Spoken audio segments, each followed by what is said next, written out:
విజయ్ సన్నిగా ప్రసిద్ధి చెందిన నటుడు అరుణ్ అభిమన్యు ఫుడ్ బిజినెస్ లోకి అడుగుపెట్టాడు. బిగ్ బాస్ 5లో విజయం సాధించి సినీ పరిశ్రమలో తనదైన శైలిలో ముద్ర వేసుకున్న సన్నీ కృష్ణానగర్లోని అమృతం అడ్డా పేరుతో రెస్టారెంట్ ప్రారంభించారు. ఇందులో వెరైటీగా మెగాస్టార్ ఇడ్లీ, బాలయ్య బజ్జీ, విక్టరీ వడలు మెనూలో ఉన్నాయి. ఈ రెస్టారెంట్ మెనూ అందరినీ ఆకట్టుకుంటోంది.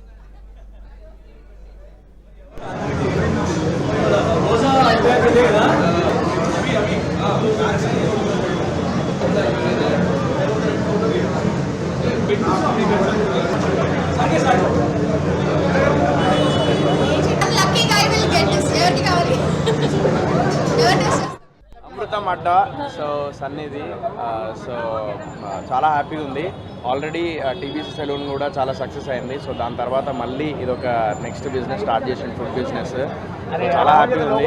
సో ఇందాక నేను లోపల టేస్ట్ చూసిన, అంబియన్స్ చూసిన, ఏదైతే రీజనబుల్ ప్రైస్లో హైజీనిక్ ఫుడ్ అండ్ ఒక గుడ్ అంబియన్స్, అంటే ఒక నార్మల్ పీపుల్ కూడా బయటికి వెళ్ళేటప్పుడు పని చేసి కష్టపడి పొద్దున్న సాయంత్రం వరకు లేదంటే రాత్రి కష్టపడి అట్లా వెళ్ళే వాళ్ళు, వాకింగ్ చేసేటోళ్ళు, వాళ్ళు ఇక్కడికి వచ్చి ఒక లగ్జరియస్ లైక్ బ్రేక్ఫాస్ట్ని ఇక్కడ చేయొచ్చు అనమాట. టిఫిన్స్ ఇండస్ట్రీ కార్డు ఉన్న వాళ్ళకి 50% డిస్కౌంట్ అంట. పండుగ